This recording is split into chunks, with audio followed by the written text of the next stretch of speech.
नमस्कार दोस्तों, कैसे हो आप सभी। उम्मीद करता हूँ सभी अच्छे होंगे। स्टडी फंडा परिवार में मैं शिवम कोहली आपका स्वागत करता हूँ। बेटा, आपने लास्ट क्लास कॉन्स्टिट्यूशन असेंबली संविधान सभा जो आपने जो प्यार दिया है, जो विश्वास दिया है, उसे ऐसे ही बरकरार रखिए। और साथ ही साथ जो नए नए टॉपिक या नए नए आपका उसी से जैसे संविधान सभा से रिलेटेड क्या है कमेटियां, तो आज के सेशन में हम उसे भी पढ़ेंगे। और साथ ही साथ इतना ही प्यार और विश्वास आप बनाए रखिएगा जैसे लास्ट क्लास में आप उसे व्यू कर रहे हैं, उसे शेयर कर रहे हैं। और साथ ही साथ हाँ जी, यहाँ पे स्टडी पंजाब परिवार से आप जुड़ रहे हैं। तो यहाँ पे आज के इस सेशन में जो कमेटी ऑफ कॉन्स्टिट्यूशन असेंबली है उसमें सारी इंपोर्टेंट कमेटियों की बात करेंगे। अच्छा, एक बात ध्यान रखना, यहाँ पे जो संविधान सभा है, इसका कॉन्स्टिट्यूशन असेंबली का जो बच्चे यहाँ पे सिंबल है ना, सिंबल या जिसे हम कह सकते हैं जो प्रतीक है, वो क्या था। तो आप इस सवाल को भी हैंड टू हैंड यहीं पे याद रखना, वो थे आपका एलिफेंट, हिंदी में बोले तो हाथी।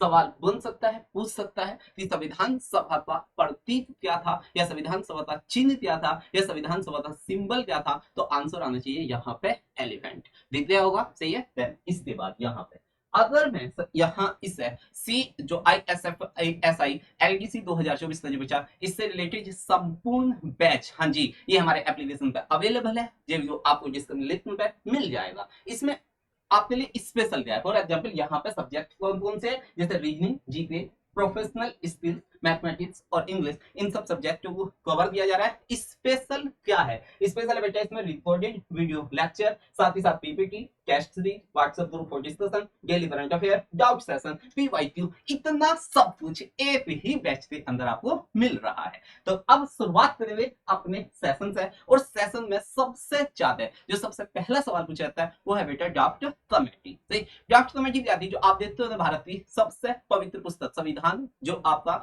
भारत का संविधान है, उसे बनाने में, उसे डिजाइन करने में, उसके कौन सा पेज कौन सा नंबर पाएगा, ये सब डिजाइन करने में महत्वपूर्ण भूमिका रही है इसी ड्राफ्ट कमेटी की। अब ड्राफ्ट कमेटी के जो चेयरमैन थे वो थे बेटा डॉक्टर B.R. अम्बेडकर जी। सही, डॉक्टर B.R. अम्बेडकर। यहां से सवाल बनता ही बनता है।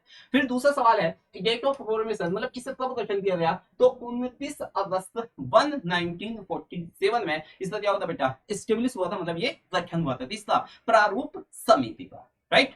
इसके बाद यहाँ पे ये सवाल थोड़ा डेंजर जोन में आएगा। इसमें टोटल मेंबर कितने थे, 7। सही, doctor B.R. Ambedkar known as the principal architect of the Indian constitution, मतलब भारत के संविधान पे जिसे शिल्पकार कहा जाता है वो कौन है बेटा, डॉक्टर B.R. अम्बेडकर जी। साथ ही साथ इन्हें फादर ऑफ इंडियन लॉ भी, यहाँ पे फादर ऑफ इंडियन यहाँ पे लो, मतलब भारत में कानून का जनक किसे कहा जाता है, वो भी अम्बेडकर साहब थे। सही, चलिए अब मैं ड्राफ्ट कमेटी के जो मेंबर हैं, जिसमें चेयरमैन कौन है, डॉक्टर B.R. अम्बेडकर साहब। मेंबर कौन कौन है, K.M. मुंशी, मोहम्मद सादुल्ला, अल्लादी कृष्ण अय्यर, N. गोपाला स्वामी अयंकर, साथ ही साथ M. माधव राव और T.T. कृष्णा आचार्य। सही, तो ये क्या है बेटा, यहाँ पे 3 और यहाँ पे 3, टोटल 6, और यहाँ पे टोटल मेंबर हो गए 7। 1 + 6 = क्या होगा, 7। तो संविधान सभा में टोटल कितने मेंबर हुए, यहाँ पे 7। मे भी आपको ये बात समझ में आ गई होगी। सवाल इनसे ही बनना है, वो सब मैंने आपसे निकाल दिए। अब नेक्स्ट जो है वो है आपका 3, यहाँ पे reading in the constitution assembly.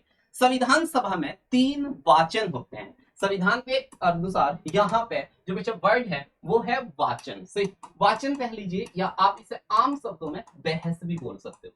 जब भी कोई कानून बनता है तो उस पर नो डाउट एक बहस भी होती है, एक वाचन भी होता है, नहीं, और उस बहस के बाद ही कोई रिजल्ट, कोई कानून बनकर तैयार होता है। तो आपको क्या लग रहा है, मेरे देश की जो सबसे पवित्र पुस्तक है उसे बनने में बिना बहस के तैयार हो गया होगा, नहीं ना। तो उसे सब कमेटियों ने यहाँ पे बनाने के बाद, और जब फाइनली वो संविधान सभा में कॉन्स्टिट्यूशन असेंबली में उसे पेश किया गया तो उस पर बहस हुई, और वही था आपका यहाँ पे 3 रीडिंग, है नहीं, 3 रीडिंग या 3 वाचन। और उसमें यहाँ पे वो डेट कभी कोई मेंशन कर लेगा, तो आपको पता होना चाहिए 9 दिसंबर 1946 से यहाँ पे 9 दिसंबर 1947 हो गई आपका 4 नवंबर 1948, जिसमें प्रेजेंटेशन हुआ, मतलब संविधान के प्रारूप का प्रस्तुतिकरण और परिचय, इंट्रोडक्शन हुआ। सही, ड्राफ्टिंग कमेटी ने ये सब दिया, और उसके बाद उस पर क्या हुआ, सिर्फ इंट्रोडक्शन हुआ कि भाई हम ये बनाने जा रहे हैं। इसके बाद दूसरा सेशन होता है यहाँ पे 15 नवंबर 1948 से 17 नवंबर 1949 तक, मतलब लगभग 1 साल के आसपास चलता है, और इस पर फिर बहस होती है, चर्चा होती है, इस पर धारा का धारा, मतलब एक तरह से आर्टिकल टू आर्टिकल बात होती है, चर्चा होती है, और साथ ही साथ जैसे आज आप संसद में देखते हो ना अपने नेताओं को दहाड़ते हुए, वैसे उस टाइम भी संविधान सभा में दहाड़ा गया था, बातें हुई थी, बताया गया था इसमें कौन से पॉजिटिव है कौन से निगेटिव है, तब ये इतना सुंदर संविधान बना। तो उस पर सेकंड राउंड ये था, साथ ही साथ तीसरा वाचन जो होता है नवंबर से 26 नवंबर 1949 तक, और इसमें फाइनली हमने अपने देश का संविधान एक्सेप्ट किया था, और यहीं पे आपका इसे 26 नवंबर 1949 को हमने क्या कर लिया था, अनविकृत मतलब एक तरह से अडॉप्टेड कर लिया गया था। तो ये था आपका 3 रीडिंग, साथ ही से साथ यहाँ पे अब बात करो बेटा, ऐसा तो था नहीं ड्राफ्टिंग कमेटी ही सबसे ज्यादा इंपॉर्टेंट थी, तो ये एक ही होगी, कमेटियां तो बहुत सारी थी, उनमें से कुछ इंपॉर्टेंट जो एग्जाम में आने वाली है उनसे बात करते हैं अब सही। फर्स्ट ऑफ ऑल यहाँ पे यूनियन कॉन्स्टिट्यूशन कमेटी, जिससे चेयरमैन थे जवाहरलाल नेहरू। अब इनका काम क्या था, यहाँ पे इस कमेटी का यूनियन कॉन्स्टिट्यूशन या संघीय संविधान समिति का संघ सरकार की संरचना और कार्य निर्धारित करना सही। ये किसके हाथ में था, भारत के प्रथम प्रधानमंत्री पंडित जवाहरलाल नेहरू के हाथ में, सही है। दूसरी कमेटी इनके ही स्थिति state committee, chairman Jawaharlal Nehru, और इसमें क्या था, रियासतों के साथ भारतीय संघ में शामिल होने के लिए बातचीत करना, क्योंकि ये देश आजाद हुआ था लगभग 552 रियासतें थी, और उन रियासतों को कैसे एक मंच पर लाया जाए, कैसे एक साथ भारत के साथ जोड़ा जाए, ये सारे महत्वपूर्ण कार्य कौन कर रहे थे, यहाँ पे पंडित जवाहरलाल नेहरू सही। किसके अंदर, यहाँ पे स्टेट कमेटी के अंदर। तो ध्यान रखना है यहाँ पे तो संघीय संविधान समिति और दूसरा राज्य समिति, इनके चेयरमैन पूछा जाता है, तो आपको पता होना चाहिए कौन थे, पंडित जवाहरलाल नेहरू। इसके बाद यहाँ पे बात करते हैं सरदार वल्लभ भाई पटेल से, जो मेरे देश के पहले गृह मंत्री भी थे, राइट, और साथ ही साथ उप प्रधानमंत्री भी। इनके पास 2 कमेटियां, सबसे important advisory committee of the fundamental right and minority, मतलब आप इसे हिंदी में समझ लीजिए मूल अधिकार और अल्पसंख्यक समिति का अध्यक्ष किसे बनाया गया था, सरदार वल्लभ भाई पटेल को। आपको याद हो थोड़ा सा भी 1931 कराची अधिवेशन, और उसमें पहली बार फंडामेंटल राइट मूल अधिकार जो थी वर्तमान समय में पार्ट नंबर 3 मतलब इसमें डिफाइन है, तो इसमें पहली बार इनका इंट्रोडक्शन हुआ था, और उसके बाद इन्हें क्या करा, इन्हीं मूल अधिकारों का यहाँ पे अध्यक्ष बना दिया था, तो इसे भी ध्यान रखना। और साथ ही साथ प्रोविंशियल कॉन्स्टिट्यूशन असेंबली मतलब प्रांतीय संविधान समितियों का अध्यक्ष, जिसमें भारत के प्रांतों के लिए संविधान तैयार करना, कि भाई केंद्र और राज्य के बीच में कैसे संबंध होने चाहिए, मतलब ये सब कौन डिफाइन कर रहा था, यहाँ पे सरदार वल्लभ भाई पटेल।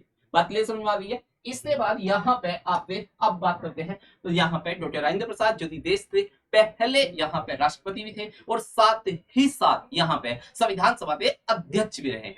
तो बेटा इनके हिस्से में कौन कौन सी कमेटी थी, रूल्स ऑफ प्रोसीजर कमेटी, और रूल्स ऑफ प्रोसीजर मतलब कार्य प्रक्रिया समिति, जिसके डॉक्टर राजेंद्र प्रसाद है, साथ ही साथ संविधान सभा के लिए प्रक्रिया नियम निर्धारित करना, ये किसका काम है, सर यहाँ पे सर डॉक्टर राजेंद्र प्रसाद जी का। कार्य से यहाँ पे कार्य प्रक्रिया से मतलब जो भी आप एक बात बताइए, जब वो यहाँ पे संविधान सभा के अध्यक्ष हैं, तो कैसे संविधान सभा चलनी है, किसे बोलना है, किसे रोकना है, और कहाँ पे क्या बनवाना है, ये सब काम किसका होगा, डॉक्टर राजेंद्र प्रसाद जी का। और देन इसके बाद यहाँ पे फाइनेंस एंड स्टाफ कमेटी, ये भी इसके हिस्से में थी, डॉक्टर राजेंद्र प्रसाद ही इसके चेयरमैन थे, जिस काम का संविधान सभा के वित्तीय और कर्मचारी संबंधी जितने भी विवाद हैं, जितनी भी बातचीत है, उन सबसे प्रबंधन मैनेजमेंट करने का काम किसका था, यहाँ पे डॉक्टर राजेंद्र प्रसाद जी का। बात क्लियर समझ आ रही। तो दोनों ही महत्वपूर्ण काम है, और जो सिर्फ संविधान सभा के अध्यक्ष ही मैनेज कर सकते थे, वो सब मैंने यहाँ पे बता दिया। अब कुछ और हैं, जैसे पे एम मुंशी, बेटा बहुत बड़ा रोल था इनका भी कहीं ना कहीं संविधान सभा के अंदर, और उसमें से इनके हिस्से 2 कमेटियां थी। नंबर 1 थी यहाँ पे स्टीयरिंग कमेटी। स्टीयरिंग कमेटी मतलब वो नहीं है जो आप सोचे कि यहाँ पे स्टीयरिंग बाबू घुमा दूंगा, है नहीं, ऐसा कुछ भी नहीं। स्टीयरिंग वो नहीं है। स्टीयरिंग का मतलब है यहाँ पे इन्होंने क्या किया, विभिन्न समितियों के कार्य का समन्वय या कह लीजिए to coordinate the work of various committee, मतलब अलग अलग कमेटियों को अलग अलग उन्हें एक मंच पे लाना, या नॉर्मल सी बातें सबके विचार एक साथ साझा करना, या उन्हें समझने का और फिर अपनी बात समझाने का काम किसका था, यहाँ पे पे एम मुंशी का। कमेटियों तो 13 और भी थी, तो उन सब कमेटियों के अंदर एक समझ में कोऑर्डिनेशन वाली बात कौन कर रहे थे, पे एम मुंशी जी। साथ ही साथ ऑर्डर ऑफ बिजनेस कमेटी मतलब व्यवसाय क्रम संबंधी, इस बिजनेस से संबंधित जितनी भी होती कमेटियां, उनसे संबंधित काम कौन कर रहे थे, यहाँ पे एम मुंशी उसके चेयरमैन थे। संविधान सभा के कार्य संचालन का क्रम निर्धारित करना, ये भी सब यही डिजाइन कर रहे थे। बात क्लियर हो गई है। तो यहाँ तक उम्मीद करूंगा आपको चीजें नजर आई होंगी, अच्छे से अच्छे दीदी। यहाँ पे डायग्राम भी है और कंसेप्ट भी है, और वो सब सवाल है जो आपके एग्जाम में आ सकते हैं, छोड़ने वाले हम कुछ भी नहीं है।